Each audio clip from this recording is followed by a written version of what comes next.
구구절절이 너무 우리 지금 현 기독교의 그 실제 그 참 여러 문제들을 너무나 참 잘 학문적으로 잘 분별해 놨어요. 무엇보다도 이제 결국 현대성, 결국은 이제 지금 사람들은 과거의 그 성도들은 자기의 신앙을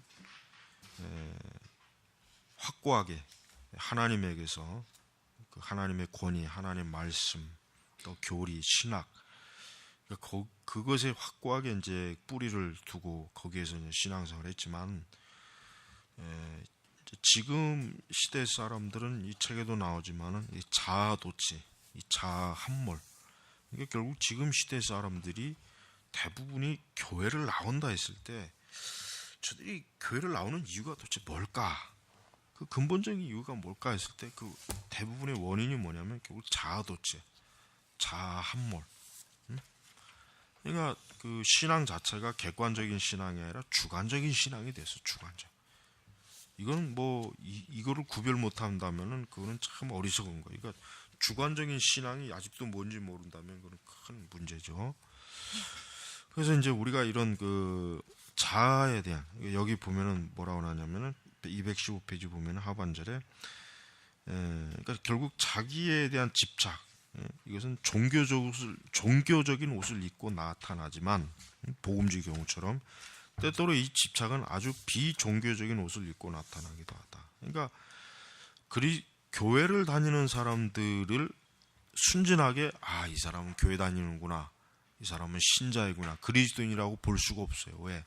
그들이 입고 있는 옷이 기독교이지 그들의 실제가 기독교인지 아닌지는 그거는 좀 지켜봐야 된단 말이에요. 그러니까 교회를 다닌다는 것도 대다수 보면 당신이 왜 교회를 다닙니까 했을 때 하나님을 영화롭게 하기 위해서, 하나님을 영광스럽게 하기 위해서, 이런 대답이 안 나오고 교회를 다니면 마음이 편하고 교회를 다니면 뭐 축복도 받고 하나님이 참 돌봐주시고, 이게 이런 말부터 먼저 꺼낸다면 그 사람의 신앙이라고 하는 게 그게 정말 그리스도 중심적 신앙이냐, 하나님을 위해서 정말 하나님의 영광, 그러니까 우리가 그 소요리 문답 제 1번 1문처럼 정말 하나님의 영광을 위해서 하는 거냐, 그것이 아니라 그냥 자기 사랑, 자기 도취, 자아 만족을 위해서 하는 거예요. 그래서 지금 그 216페이지 보면은 그 상반절에 보면 오늘날 종교 서적 시장에서 팔리는 책의 31%가 영감을 주고 동기를 부여하는 카테고리. 그러니까 이거는 뭐야? 그러니까 세속적 그 성공주의.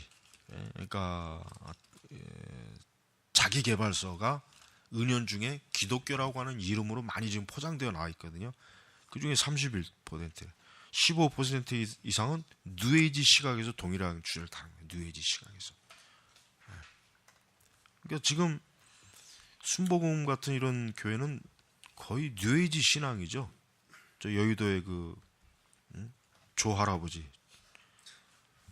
그 양반은 뉴에이지와 기독교를 아주 절묘하게 조합해서 성공한 사람이에요. 그 사람은. 그 뉴에이지를 조금이라도 아는 사람은 이거는 뭔가 아니구나. 뭐 거기뿐이겠어요. 사실 오늘날 거의 대부분의 많은 그 교회들이 뉴에이지적 신앙과 기독교 신앙 자체를 구분을 못해요. 그래서 우리가 이런 그 기독교 책들의 그 성향을 본다면은 오늘 교회가 가장 좋아하는 신앙의 패턴이 무언가를 아주 금방 알 수가 있어요. 그래서 결국은 이 궁극적 권위, 이 권위를 어디에다 두느냐, 어디에다? 자기에게 두는 거예요. 하나님에게 두는 게 아니라 자기에게 두는 거예요. 이제 방송 설교를 이렇게 듣다 보면은, 이제 어쩌다 듣다 보면은 막 열을 내서 설교하는 목사들이 있어요. 소리를 지르고 열을 내고 열심히. 근데 들어보면은 도대체 저놈이 지금 얘기하는 게 그리스도의 구속에 대해서 얘기하는 것도 아니고, 어떤 형벌, 죄, 회개, 이게 얘기하는 게 아니야. 전부 다가 뭐야? 그 설교를 듣는 사람을 어루러 주는 거. 성공시키고 그 사람을 자아를 격려시키고 위로해주고 전부 그 주제를 가지고 열을 내면서 설교하는 거예요. 그러니까 나는 그런 목사들 보면 아니 미친놈 정말 야 이게 도대체가 이게 도대체 이 기독교가 이게 어떻게 됐길래 이렇게 그러니까 그런 목사들 한번 나는 좀 만나서 도대체 당신은 신학을 공부한 거냐 안 한 거냐, 당신의 설교 속에서는 도대체 예수님의 구속의 교리에 대해서 좀 그걸 가지고 신자들을 위로하고 소망을 주는 왜 그런 설교는 없냐 이거야. 그래서 여러분 우리가 우리 인간이 그 자아 몰입 내면을 인식하는 그러한 그 것들이 이게 굉장히 치명적으로 지금 교회를 완전히 무너뜨리고 있어요. 무너뜨리고 이런 계몽 이런 것들이 다 이제 계몽주의에서 영향을 받은 것이고, 이 계몽주의는 결국은 개인주의를 양산시키고, 이 개인주의는 결국은 뭐예요? 자아 숭배를 결국은 조장하는 거예요. 자, 거기에 비해서 이제 개신교 종교개혁, 그래요. 이제 딱 분별할 수 있는 기준을 이제 여기서 나와요. 자, 개신교 종교개혁은 우선 첫 번째로 뭡니까? 자, 이제 이방 종교가 말하듯이 하나님의 피조된 자연을 통해 구원을 계시지 않으시고, 중세 신비주의자들이나 오늘 복음주의자들이 생각하듯이 인간 본성을 통해서도 구원하시지 않으시고, 또 가톨릭 교회가 가르치듯이 교회의 어떤 권위, 어떤 교회의 어떤 그 7대 성사, 이제 교회가 하는 그 의식이죠. 그걸 통해서 계시하는 것이 아니고 뭡니까? 오직 뭐예요? 하나님의 거룩한 말씀. 계속 나오지만은 개혁자들은 자연이나 인간 본성이나 교회 안에 구원의 은혜를 전달해주는 어떤 통로가 있다는 모든 주장을 다 배격했어요. 그리고 오직 그리스도 외에는 사람과 하나님 사이에 어떤 중간 매개자도 없다 주장했단 말이에요. 자, 어제 우리 이제 통합치기 봐요. 아주 참 이해할 수 없는 게 뭐냐면은 마리아가 예수님과 협동, 협조해서 뭐 구속의 사역을 했다는 걸 믿는다고 이렇게 해놨는데, 아니 도대체 마리아가 한 게 뭐가? 아무것도 없어요. 마리아는 성경에 마리아가 한 게 뭐가 있단 말이에요. 아무것도 없어요. 아무것도. 근데 뭘 도대체 협력하고 뭘 협조했냐 이거 예수님의 구원사에게. 그러니까 종교개혁자들 봐요. 종교개혁자들이 제일 강조한 게 뭐예요? 하나님과 죄인 사이에 매개자가 없는 거예요. 교회도 아니고 목사도 아니고 사제도 아니고 오직 뭡니까? 예수님이에요. 예수님. 그럼 지금 이런 이런 종교개혁자들이 뭐 이게 그 사람들의 생각이에요. 이게 다 이게 결국 성경에서 가르치는 거 아니에요? 로마서에서 가르치는 거고. 그런데 아니 마리아가 왜 거기 끼어드냔 말이야. 그러면은 이건 잘못됐구나 하고 대본에 이건 이단 아니에요? 이단. 만약에 어느 개신교회가 마리아를 숭배하는 그런 기도의 형태와 그런 형상을 만들어 놓으면 그 교회를 이단이라고 안 그러겠냐 이거예요. 근데 왜 카톨릭을 한 것은 이단이 아니냔 말이에요. 왜? 지금 여기 개신교 종교교육자들의 주장이 하나하나 아주 잘 나와 있어요. 짧은 페이지지만은 아주 잘 나와 있어요. 그러니까 그 다음에 이제 그리스도의 역할은 필수 요건이에요. 그 이유는 한편에서 하나님의 심판이, 다른 한편에서 인간의 부패가 오직 무면 그리스도만 홀로 감당할 수 있는 이중적인 소외를 만들어냈기 때문이라고 주장한다. 오직 그리스도를 통해서만이 하나님의 진노가 거두어지고 하나님과 하나님의 통치에서 멀어진 사람의 마음이 순종의 사랑으로 대체될 수 있다. 그러니까 그리스도 중심, 오직 그리스도, 오직 예수죠. 진짜 여기야말로 오직 예수예요.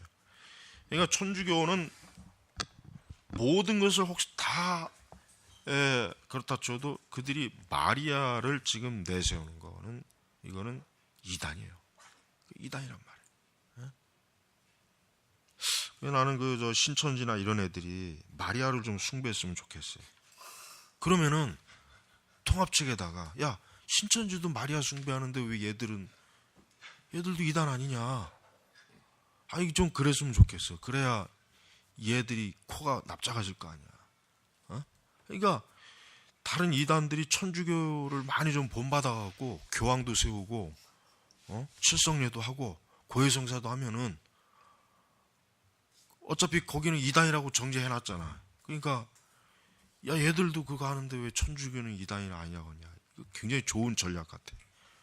그 신천지에다 전화 걸어가지고 그 저 고해성사도 해라. 이만희한테 고해성사 하면은 그 죄 사해준다고. 그것도 아주 괜찮을 것 같아. 이게 지금 여러분 이게 지금 참 통합 측 진짜 참 저 웃기는 애들이에요. 쟤네들 진짜 무식한 놈들이에요. 무식한 놈들. 신학도 모르고 성경도 모르고 저런 애들이 무슨 뭐 장자니 뭐 어쩌고 저쩌고 하는 거 보면은 참 우리나라 기독교 수준이 이게 아프리카의 원시인 수준만도 못해요. 자, 그래서 이제 봐요. 개혁자들은 하나님의 형상됨과 또 그 형상의 성령이 창조하시는 역사의 근거에서 한 개인이 하나님에 대해 알 수 있다. 그러니까 가톨릭은 개개인의 신앙을 아주 철저하게 통제해요. 천주교는 개인의 신앙의 자유를 거의 제한해버려요. 그러나 개신교는 뭡니까? 각 사람이 하나님을 직접 어때요? 하나님 직접 나아갈 수 있다. 누구를 통해서? 그리스도를 통해서 나아갈 수 있다. 이걸 강조했단 말이에요. 그러니까 이런 그 개인의 신앙의 자유가 사실은 우리 개신교 종교 개혁으로 인해서 일어난 거예요. 이 가톨릭은 전제주의거든. 군주주의 사실은 가톨릭은 철저하게 전제 군주주의란 말이에요. 아주 철저하게 뭐예요? 이 가톨릭이라고 하는 그 왕국, 그 체제, 그 계급 안에서 이 일반 신자들은 하나의 신민이에요. 신민. 교황은 왕이 되는 거, 말 그대로 왕이 되는 거고, 추기경들은 장관이 되는 것이고, 그러니까 자유가 없어요. 오직 교회가 이렇다면 이런 거예요. 더 이상 뭐 거기에 대해서 평신도가 만약 그러면 그거는 그 뭐 출교 당장 출교하는 거죠. 당장. 그러니까 종교교육자들은 사실 정치적인 면에서도 굉장히 공헌을, 민주주의가 결국은 이 종교개혁으로 인해서 사실은 어떻게 꽃을 피운 겁니다. 뭐 그리스에서 뭐 민주정치가 나타났다. 사실은 그건 거짓말이에요. 그리스는 엄밀히 얘기해서 지금의 민주주의가 아니에요. 왜? 그리스인은 어때요? 남자에게만 표를 줬어요. 그 다음에 일정한 재산이 있어야 그 투표권이 있어요. 그러니까 민주주의가 아니에요. 사실 직접적 민주주의를 하기는 어려워. 그러나 개신교 종교개혁은 뭐예요? 그런 그 정치적 관점에서 모든 사람이 결국은 하나님을 만날 수 있다. 하나님 앞에 나아갈 수 있다. 이 개인 신앙의 자유가 결국 정치적인 관점에서도 뭐예요? 결국은 민주적인 그러한 형태의 그런 그 생각을 갖도록 하는데 굉장히 큰 영향을 미쳤어요. 그래서 이제 그러나 동시에 개혁자들은 인간의 부패성, 인간 본성이 전적으로 타락했음을 고백한다. 그래서 개혁자들은 절대 인간 자체에 대한 신뢰성을 가지진 않아요. 왜? 인간은 부패하고 타락했기 때문에. 그래서 칼빈의 장로교 정치 제도가 뭐예요? 왜 교회에 왜 그 목회자와 장로 제도를 둔 이유가 뭐예요? 견제하라는 거예요, 견제. 그러니까 말씀을 가르치는 목사가 잘못 가르치고 잘못하면은 장로가 견제를 하려야 되니까 그게 민주적이란 말이에요, 민주. 그러니까 교회가 철저하게 하나님 말씀으로 가도록 서로 협력해서 교회를 섬기라는 뜻이라고 이게. 근데 우리 한국은 이 장로교 자체가 이게 완전히 이상하게 돼버려요. 장로들도 자기들이 뭘 해야 되는지도 모르고 무조건 목사의 목회를 방해하는 게 장로인 줄 알고 있어요. 뭐 제대로 쥐뿔도 알지도 못하면서. 그러니까 목회자가 신학적 성경적으로 좀 바르지 않으면 그걸 장로가 이런 부분에서 바르게 좀 이렇게 목회자에게 하도록 이렇게 그걸 협력하는 게 장로지. 뭐 무조건 목회하는 걸 다 방해하는 게 장로인 줄 알고 있는 멍청한 장로들이 너무 많아요. 그러니까 모르니까 장로가 그저 헌금이나 많이 내고 교환해서 그저 장로님 칭호나 받는 게 장로인 줄 알고 있어요. 그러니까 우리가 이런 그 인간은 부패했기 때문에 교회라고 해도 지상교회라고 해도 어때요? 인간의 부패성이 나타난다 이거예요. 목사라도 부패하고 장로도 부패하고 신자가도 부패한다. 그러니까 이런 것들을 서로 어때요? 견제하는 거예요. 쉽게 얘기하면 서로를 붙잡아 주는 거예요. 이 사람이 잘못돼서 다시 일으켜 세워주고, 이게 다 그리스도의 사랑 안에서 이루어지는 거지. 이게 칼빈이 장로교 제도를 만드는 게 교회 안에서 서로 장로와 목사 간에 싸우고 서로 대립 이러라고 이게 한 게 아니죠.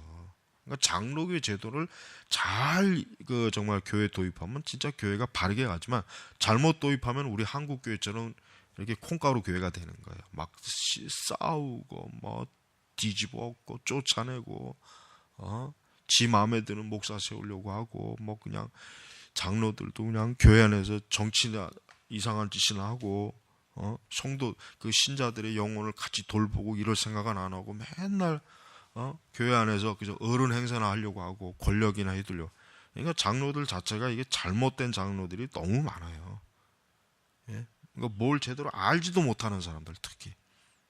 그러니까 장로가 되려면은 적어도 장로교에서는 웨스터민스터 대소요리 문답을 다 철저히 공부하고 성경에 대해서도 어느 정도 좀 알고 어느 정도 신학적인 것도 이런 걸 알아야 이 장로로서의 책임과 의무를 잘 할 거 아니에요.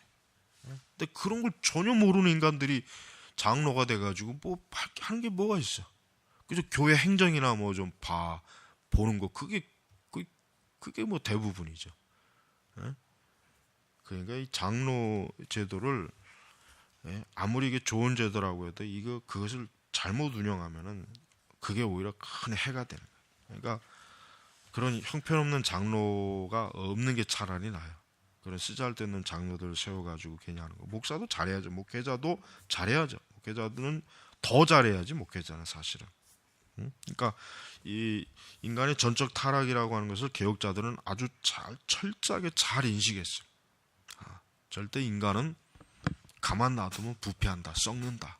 말씀으로 어때요? 통제해야 된다. 교회 안에서도 목회자가 모든 걸 다 정권을 하지 말고 일반 신자들을 대표한 장로가 그런 걸 다 분담을 해서 교회 골고루 다 성도들의 영적 위익이 가도록 해요. 이런 것들이 결국 장로교의 원리인데, 이런 장로교의 원리가 뭔지도 모르는 사람들이 지금 우리 한국교회는 말이 좋아 장로교지 실제로 한국교회는 장로교회가 거의 없어요. 간판만 장로교회, 간판만. 자, 그 다음 219절. 개혁자들은 인간이 사랑이 되어야 하지 인간이 신뢰 대상이 되어서는 안 된다. 인간 자체가 부패하고 썩은 존재이기 때문에 하나님의 은혜로 구원받은 자이기 때문에 항상 이 땅에서는 문제가 많은 요소가 있어요. 인간은. 그러니까 신뢰하지 말고 그들이 사랑의 대상이 되는 사람 바르게 잡아줘요. 그 다음에 이제 종교교육자들은 그들 자신이 하나님의 구원에 대한 확고한 체험, 믿음 그런 것을 분명히 가지고 있는 사람. 이 사람들이 그냥 단지 학자로서만 그저 머리에 지식으로만 뭐 교회 계획을 익힌 사람이 아니라 자기 자신도 확고하게 그리스도의 그 복음의 절대적인 은혜 앞에 무릎을 꿇은 사람들이에요. 그리고 이 종교교육자들은 또한 그 당시 사회와 그 세상을 보다도 하나님의 진리의 토대를 둔 그러한 세상으로 개편하길 원했어요. 그러니까 더 이상 어떤 왕이나 귀족이라고 해가지고 무한정의 권세를 발휘하지 못하게 철저하게 평등, 그 다음에 하나님 앞에서 누구나 다 참 존귀한 하나님의 피조물이라고 하는 그런 기반.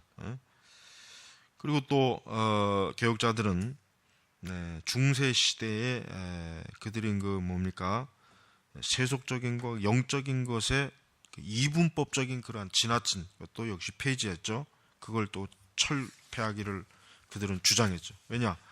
결국 그러니까 결국 로마 카톨릭은 거룩한 것, 그러니까 영적인 것과 세상적인 걸 딱 구분했어요. 그러니까 항상 이 세상을 그런 이분법적인 관점으로.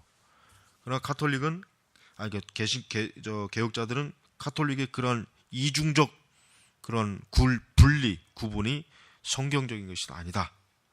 그래서 루터 같은 경우도 만인 제사장 그걸 주장한 이유도 결국은 뭐예요? 결국은 기독교라고 하는 것은 하나님의 은혜에 의해서 결국은 모든 사람들이 거룩해지고 성도의 길을 가는 것이지, 성직자는 거룩하고 일반 신자는 그보다 못하고 하는 이런 차등을 두는 그런 신앙은 사실 아닙니다.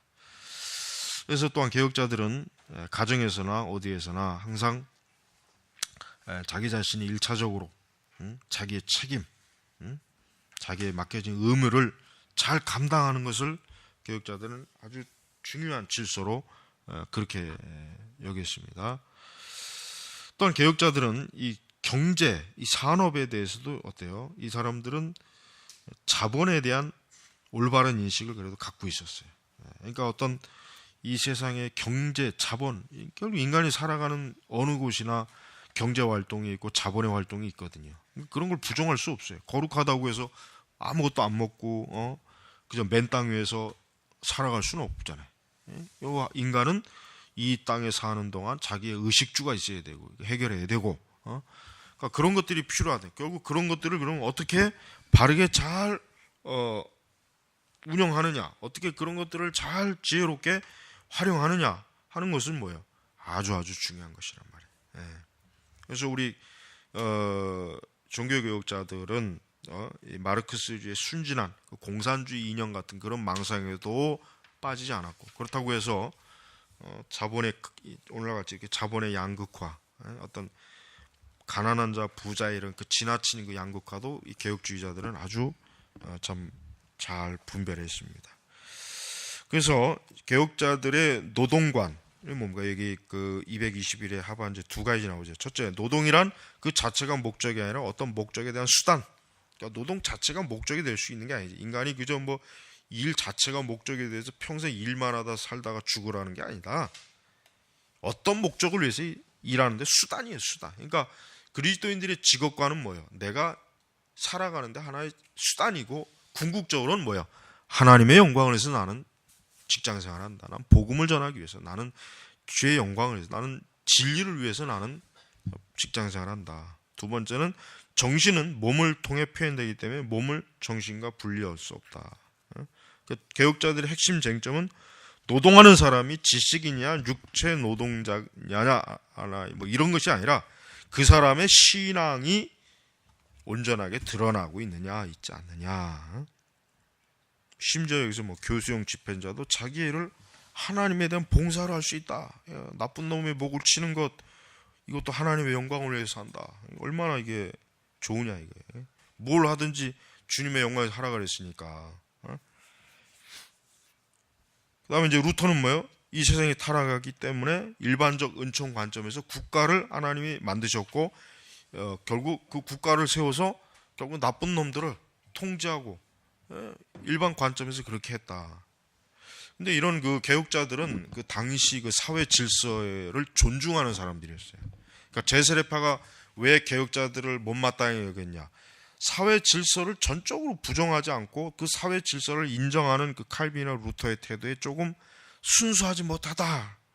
세상의 권력에 이렇게 그냥 붙어가지고 개혁을 하느냐 이런 그 어떤 항의조의 그 반발을 하죠. 그래서 이제 제세례파들은 좀 무정부주의, 아나키스트, 정부가 필요 없다, 관리도 필요 없다, 순수하게 우리 교회만 세우고 교회 우리가 기독교 신앙생활 하면 되는 것이다. 더 이상 우리 위에 하나님 말고 누구의 통치와 지배 필요 없다. 이게 이제 제세례파 이 사람들이 가지고 있는 사실 정치 사회관이에요. 그래서 이 사람들은 이런 그 개혁자들은 확실히 뭡니까? 성직이라는 건 개념도 카톨릭적 성직 개념을 완전히 거부했어요. 더 이상 사제니 신분이 교황이니 추기경이니 이런 작자들이 우리의 종교의 위에서 우리를 통제하고 다스리는 그런 자가 아니다. 우리는 결국은 모든 사람이 하나님 앞에서 어때요? 새롭게 예? 의로운 자로서 누구나 다 하나님의 백성으로서 하나님을 경외하는 자로서 그가 신앙에 설 수 있다.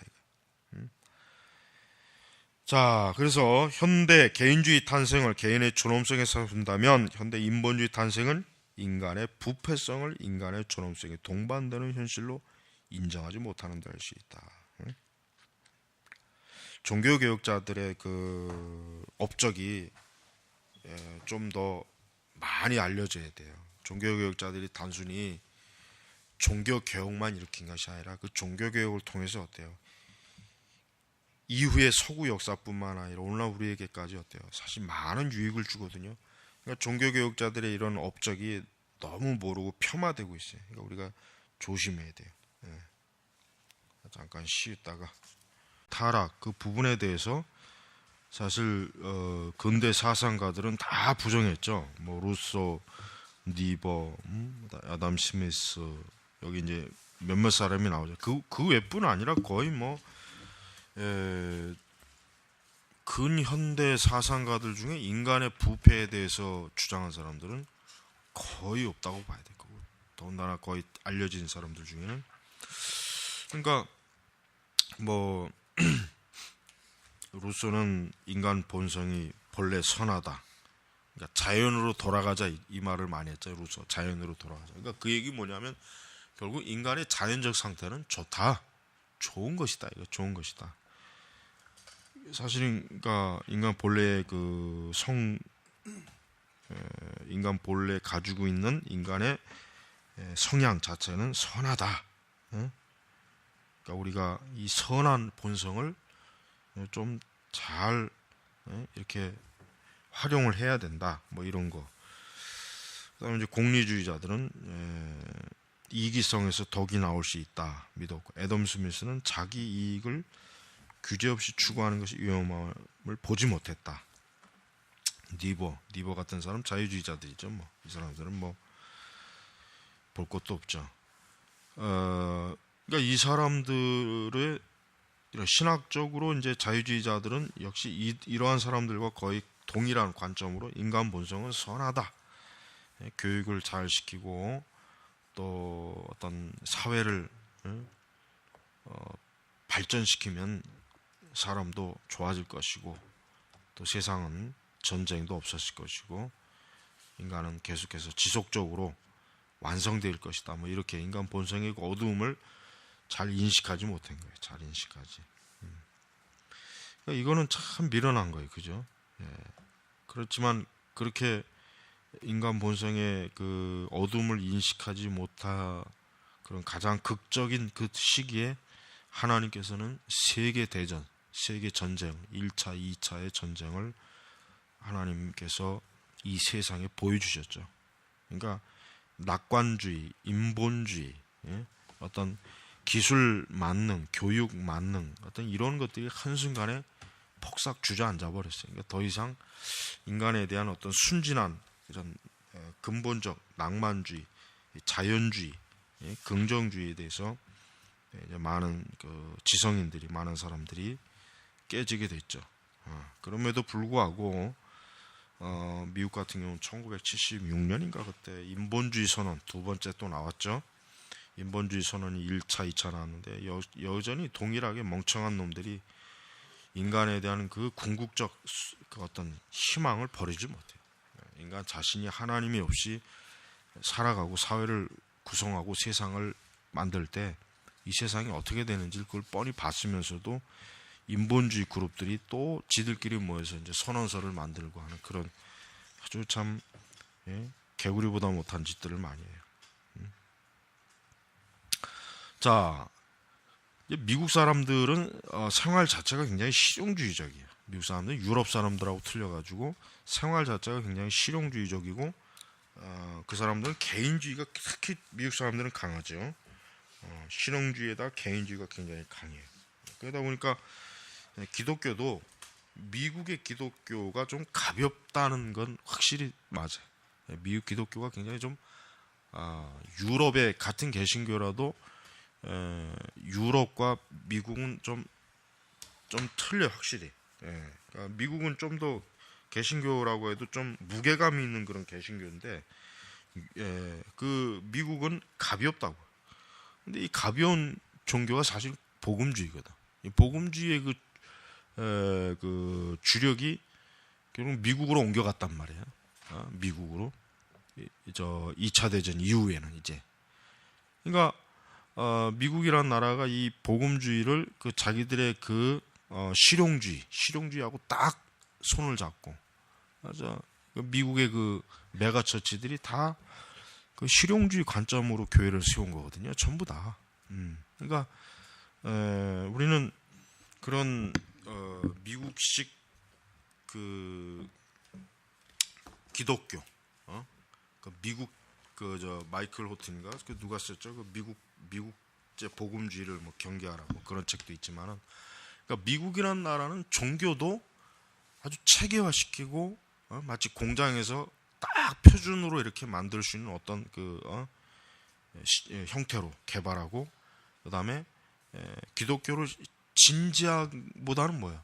재미있게, 오락의 형식으로 뭔가 좀 사람들이 아주 좀 너무 종교라고 해서 이렇게 막 어두운 게 아니라 좀 밝고, 그러니까 미국에서 이제 CCM도 미국에서 나온 거 아니에요, 결국. 밝게 애들이 기타 치면서 막 노래 밝게 부르고 그냥 드럼 치고.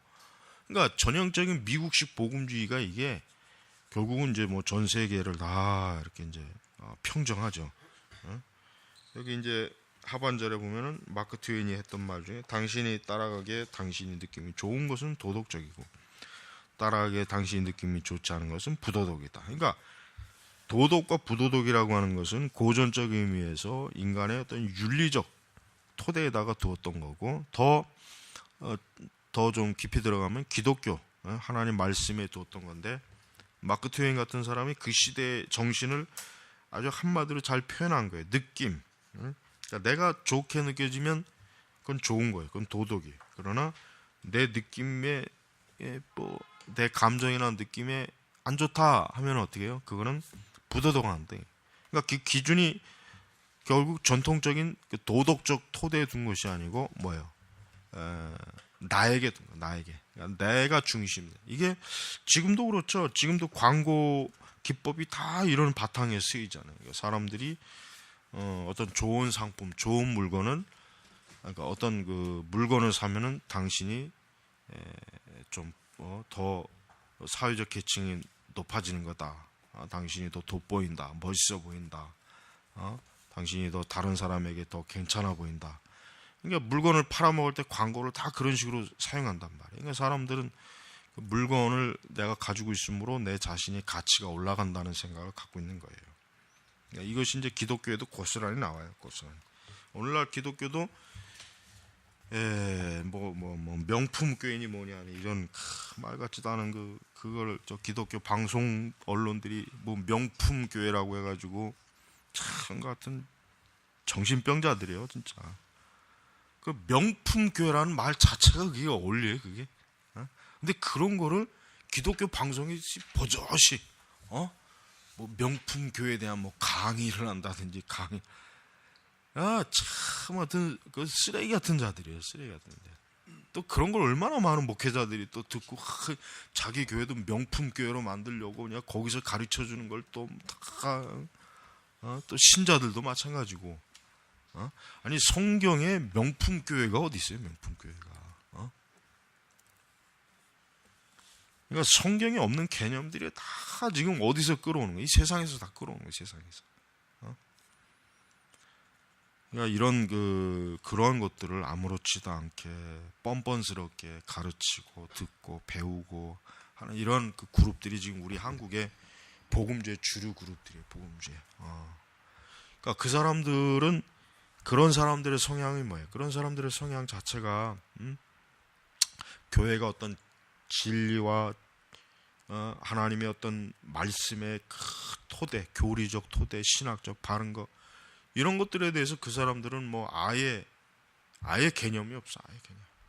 어떻게 하면 교회를 예쁘게 멋있게 화려하게 어떻게 하면 좀 수준 있는 사람들이 교회 와서 좀 신앙생활 할 수 있도록 하여튼 모든 면에서 좀 그런 데만 오직 그런 데만 신경을 쓰는 거야. 설교도 어떤 원색적인 교리 설교, 죄에 대한 책망, 악에 대한 것 지적, 회개, 회심, 타락, 이런 용어는 아예 안 들어가. 이런 용어는 아예 들어가질 않아.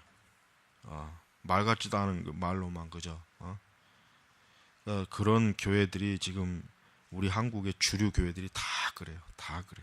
안 그런 데가 없어. 안 그런 데가. 그리고 사람들은 또 그런 데를 좋아하잖아. 그런 데를 좋아한다고. 우리는 이 사람들이 원하는 교회를 만들려고 시작하면은 하나님하고는 딱 관계를 끊어야 돼요. 진리하고는 딱 관계를 끊으면 돼요. 그러면은 사람이 좋아하는 교회는 뭐 하나도 어렵지 않게 잘 만들 수 있어요. 자, 224페이지 넘어가서 그래서 이제 이 효용, 효율성, 효과, 어떤 이런 것들이 어떤 진정한 신앙의 의무, 어떤 신앙의 헌신, 참된 믿음, 이런 것들을 완전히 다 폐기 처분시켜버린 거예요. 그러므로 종교개혁의 기원은 첫 번째 뭡니까? 개인이 다른 중간 매개자의 개입 없이 하나님이 기록하신 살아있는 말씀을 통해 궁극적인 실체에 접근한다. 그러니까 궁극적인 실체라고 하는 건 바로 구원, 영생, 하나님 보좌, 하나님을 말한 것입니다. 그러니까 개인이 이제 더 이상 어떤 교회의 권위, 어떤 성직자의 권위를 가지고 그 사람이 거기에 절절절절 매여야 내가 구원받는 게 아니라 오직 하나님의 진리의 말씀으로 그 사람이 이젠 하나님의 구원의 은혜의 영역으로 들어가는 거예요. 두 번째는 이 진리는 인간성의 부패 형식을 인정하면서 유지되어야 한다는 이 두 가지 떼제를 고백한다. 이제 인간의 궁극적인 지식과 병행일지는 인간의 피조물이 아니라 피조성이 아니라 인간의 부패성이다. 인간의 부패성. 그러니까 인간이 부패했다는 것을 인지하지 못하면은 그 뒤부터 일어나는 모든 체계와 모든 그 내용은 사실 다 그릇된 거예요. 하나도 그 일고의 가치가 없어요. 우리가 이런 종교개혁자들의 이런 근본적인 성경적 신앙이 지금은 쇠퇴했죠. 아주 철저하게 쇠퇴했어요. 지금은 종교개혁자들이라고 하는 거 말 자체도 이해를 못해요. 종교개혁자들이 도대체 뭐하는 사람들이냐? 지금 종교개혁자들을 아는 사람이 누가 있겠어요? 거의 없죠. 종교개혁이 있었다는 것도 모르는 판에 그걸 누가 알겠냐고. 종교개혁 자체에 대한 역사 이해가 없기 때문에 그 얘기해봐야 그게 뭐 나하고 뭔 상관이냐 이런 식이란 말이에요. 자, 개신교 종교개혁자들은 이렇게 인간의 본성 자체가 악하고 타락하고 인간의 본성 자체가 그냥 저절로 알아서 내버려두면 잘한다는 그런 생각, 그건 어리석은 생각이다. 인간은 하나님의 진리로 철저하게 통제받고 지도받고 인도받아야지 인간이 지 멋대로 하게 놔두면 결국은 뭐예요? 죄 짓고 결국은 스스로 멸망의 길로 더 재촉해서 달려가는 거란 말이에요. 그래서 인간은 도덕적 부패를 소유한 존재다라고 하는 게 개혁자들이 가지고 있는 성경적 체계, 저들의 세계관이었어요. 그래서 우리는 이러한 인간에 대한 그 환상과 망상, 어리석음을 갖지 않는 거에 대해서 참 한편으론 감사하죠. 나 이제 이런 것에 많이 속고 있는 사람들이 많이 있는 게 참 안타까워요. 자, 그러면 이제 미국이 받은 유산이다. 이 유산. 미국이란 나라 아까도 얘기했지만은 역사가 일단 짧아요. 유럽에 1000년, 2000년, 1500년 이런 역사가 없죠. 기껏 해봐야 한 300년 좀 못 되죠 지금. 그러니까 얼마 안 되나 그 짧은 역사지만 그러나 미국은 결국은 유럽의 연장선이에요. 미국. 유럽에 있던 사람들이 미국으로 건너가서 미국에서 미국 그 자신들의 이제는 독립적 생활하는데 필요한 정치와 경제와 문화를 다 만들었거든. 그리고 그게 오늘 전 세계를 다 지배한단 말이야. 그러니까 미국이라는 나라가 비록 역사는 짧지만 어때요? 그들이 그 내세운 그 문화적 힘, 정치적 힘은 아주 굉장히 커요. 예.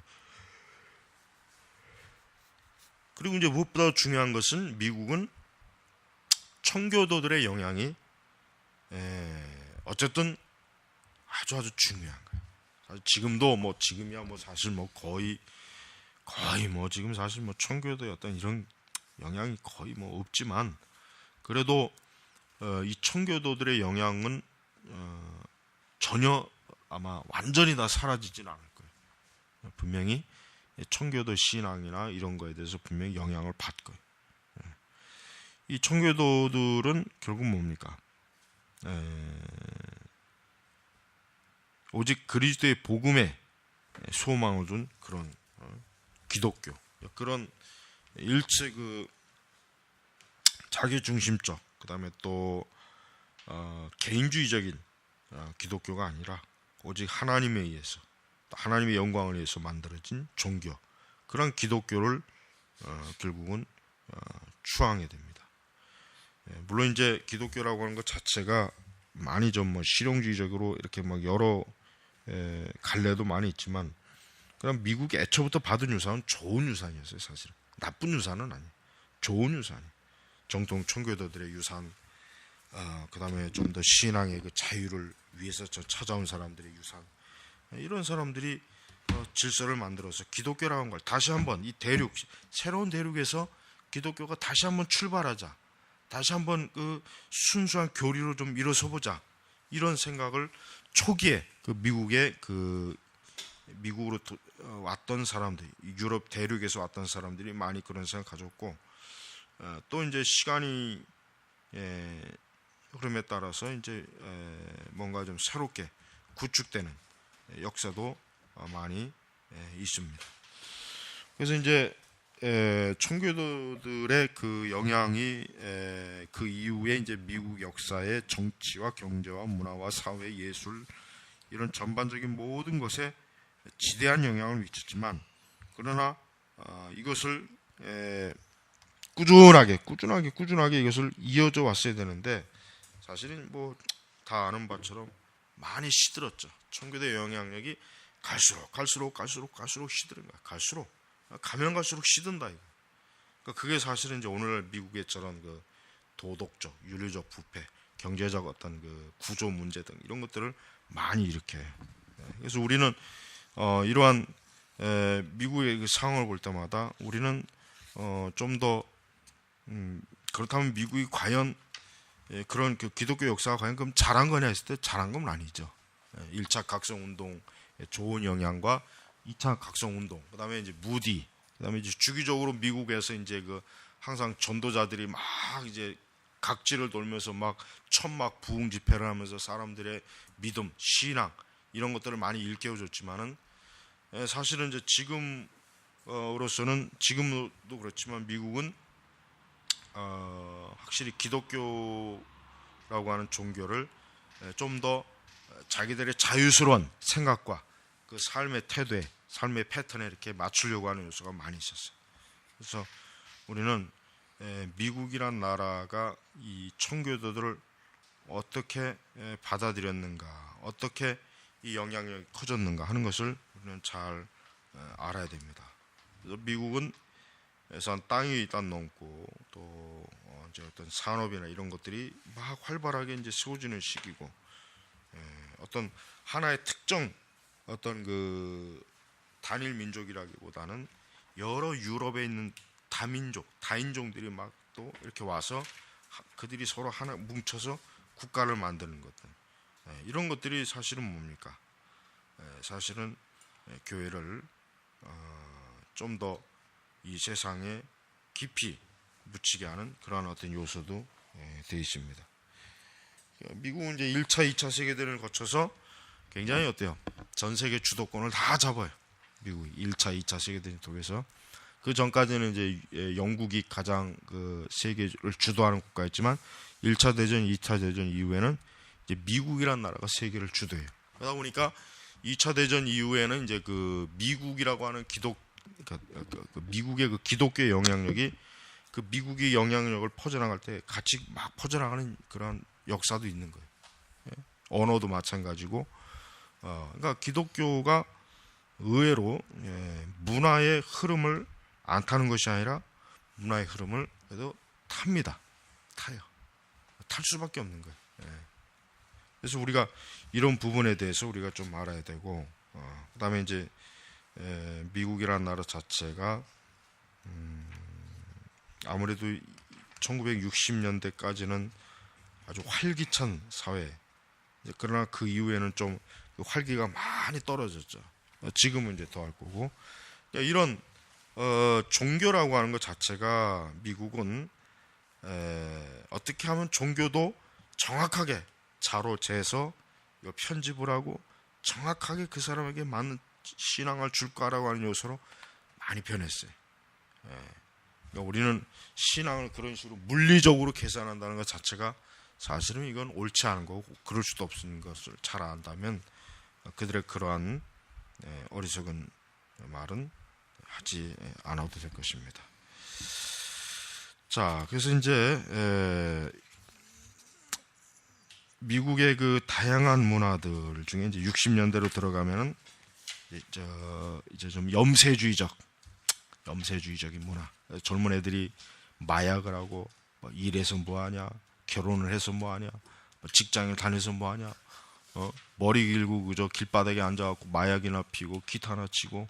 미국의 인류대학 나온 애들이 졸업하고 나서 좋은 직장 갈 생각 안 하고 길거리에 나와가지고 히피 그런 생활하면서 그냥 시간을 죽이고 어떤 종교 또 동양의 종교를 또 순례한다고 인도를 가고 티벳을 가고 뭐 이렇게 했단 말이에요. 근데 걔들이 결국은 나중에 월스트리트의 주인공이 돼버려요. 그때는 또 그러면 또 어떻게 변합니까? 그때는 이제 탐욕, 돈을 움켜쥐는 세력으로 변해요. 그러니까 한때는 완전히 길바닥 노숙자였다가 인생 뭐 있냐, 뭐 그냥 이렇게 저렇게 살다가 죽으면 끝. 허무주의에 사로잡혀서 맨날 그냥 마약이나 하고 성적 타락에 일삼는 애들이 어느 순간 또 시대가 바뀌니까 말끔한 양복을 입고 머리를 자르고 이런 맨하튼이나 뉴욕의 고급 거리에서 그냥 차를 몰고 돈을 버는 일에 또 열심히 한다. 그러니까 이렇게 미국이란 나라는 아주 다양성, 굉장히 이 땅이 넓고 인구가 다양하니까 이 다양성이 참 한편으로 그런 요소도 많이 있어요. 그러니까 기독교는 그런 다양성에 무너지면 안 돼요. 기독교는 뭐 세상이 다양하다 이게 중요한 게 아니라 하나님의 말씀이 무엇을 얘기하느냐, 어떤 걸 주장하느냐 이게 사실은 중요한 거거든요. 그래서 우리는 이 미국이란 나라가 좀 더 어떻게 이제 그 의식, 그들의 생각, 그들의 세계관 이런 것들을 잘 이제 변화되는지 이제 계속 뒤쪽에서 이제는 여러 가지로 이제 좀 나올 겁니다. 그래서 우리는 기독교라고 하는 것이 어느 하나의 고립된 섬에 있는 게 아니라 기독교는 어쩔 수 없어요. 그 시대에 영향을 받아요. 영향을 받고 영향을 주고 그 시대에 아주 뭐라 그럴까 다양한 사상적 조류와 시대 문화와 막 이렇게 연관이 되는 거예요. 그게 이제 교회를 변화시켜요. 교회 설교를 바꿔버려요. 신학을 바꿔버려요. 그러니까 우리가 이런 아주 그 촘촘히 짜여진 이런 것들을 잘 분별해서 우리가 이제 사회 가는 데 있어서 그런 모든 것들을 잘 분별하는 가운데 우리가 기독교 사역을 복음 사역을 하는 거예요. 막연히 그냥 머리 파묻고 사역을 하는 게 아니라. 그래서 이제 그렇게 이제 보면 될 것 같아요. 그래서 다음에 좀 충분히 좀 더 읽어와서 한 4장에서 지금 다음 주는 좀 다다음 주구나 그러고 보니까 그래서 이 책을 좀 빨리빨리 이 책도 좀 나가는 거로 좀 해야 될게요. 진도가 너무 느린 것 같아요. 근데 이거는 너무 이 책 안에서 너무 많은 걸 다루기 때문에 이게 진도가 또 빨리 나갈 수도 없어요. 빨리 나가면은 그냥 대충 나가야 돼서. 그래서 여러분, 우리는 우리의 그 기독교, 우리의 신앙이라고 하는 것은 우리 개인과 공동체, 이 사회, 이 세상 전체와 서로 잘 맞물리는 거예요. 그러니까 우리가 지혜롭게 그 모든 것들을 어떻게 하면 그런 세계 속에서 우리가 어떻게 하면 이 신앙이 변질되지 않고 성경의 진리를 고스란히 받아서 고스란히 이것을 내가 믿고 가르치고 누리고 또 고스란히 어떻게 하면 다음 세대에 물려줄 것인가 하는 것은 아주 중요한 일이란 말이에요. 이걸 지금 교회가 사실 놓치고 있죠. 그래서 우리는 이런 것들을 좀 잘 붙잡고 나아가는 그런 지혜로운 하나님의 일꾼들이 되야 되겠습니다. 자, 기도하겠습니다. 하나님 아버지, 감사합니다. 오늘 하루도 주님의 은혜 가운데 또 저희가 신학 수업을 합니다.